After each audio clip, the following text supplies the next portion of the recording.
Guys, alam niyo ba? Naku, tuwang-tuwa ang mga didilis kasi ang sabi nila, yung kwento nila, nadapa daw si F. Elisa. Mga kaibigan, hindi po nadapa si F. Elisa, kundi muntik ng madapa. Iba yung nadapa doon sa muntik ng nadapa. Yung kasi mga kaibigan, galing sila sa loob ng church. And then, naglalakad si F. Elisa, ang saya-saya, kasi ang daming tao, miningitian niya yung mga tao, and then, nakikipagkwentuhan siya kay PBBM. Hindi po siya tumingin sa kanyang nilalakaran, hindi po siya tumingin sa ibaba. So, meron po doon, yung daanan po ay hindi po pantay yung kalsada. Si F. Elisa, nakapag-balance pa rin siya, hindi po siya tuluyang natapat. At ang kagandahan nito, meron siyang asawa na humawak sa kanya nung siya ay muntik ng padapa. So, hindi po siya nadapa. Diba? Mas malaking fake news. Isa pa mga kaibigan talagang ang sama ng ugali ng mga didishits, no?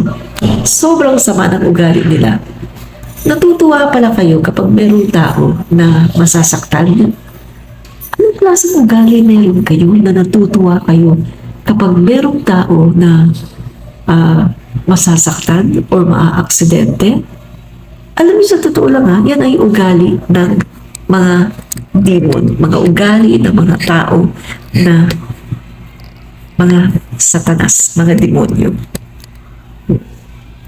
No wonder, ang tatay niyo, minumura ang Diyos, diba? Minumura ang Papa, minumura lahat.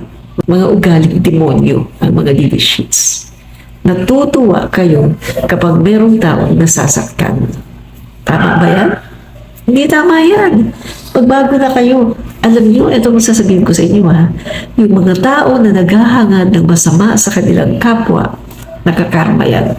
Nakakarma. At natitiyak ko sa inyo, yung wini-wish ninyo kay F. Elisa, mangyayari sa inyo yan. Kuidaw kayo. Ingat, kasi mangyayari sa inyo yan. At saka, kung pag-uusapan natin yung salitang na karma, or yung sinasabi ni Sara Duterte na ang gaba dili yun magsaba. Okay, tingnan natin. Eto, panoorin.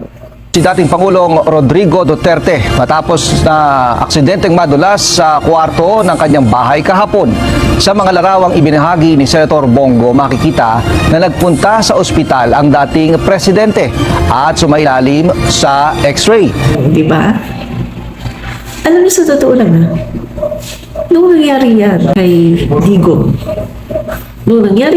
yan, hindi ka makakakita ng talagang mga loyalista ng mga vloggers na natuwa at sinabi, hey, mabuti lang sa iyo, nakarama ka. Ay, sana ganito na lang, ganyan. Hindi. Kasi po, kami na mga vloggers, na mga Marcos loyalists and Marcos supporters, alam po namin ang limitasyon, alam namin kung hanggang saan ang dapat, kung kailan ka titigil, kung kailan ka babatikos. Pagdating po sa mga ganyan, hindi po yung pinagtatawanan. Kita nyo? Kung katulad kami sa inyo ng mga DD-sheets, ay sigurado natuwa na kami at sasabihin namin na ay mabuti nga sa kanya, ay nakarama.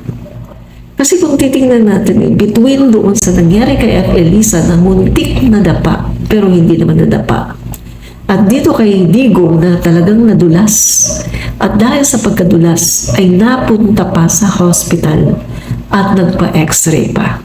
So kung pagbabasihan natin yung sinasabi yung gaba na hindi magsaba, obvious na ang nagabaan ay si Digong. Yung poon ninyo ang nagabaan. Kasi siya talaga yung nadulas at dinala pa sa hospital para magpa-x-ray. Diba? Kaya, ang gaba, dili din magsaba. Yung tatay niyo, nagabaan.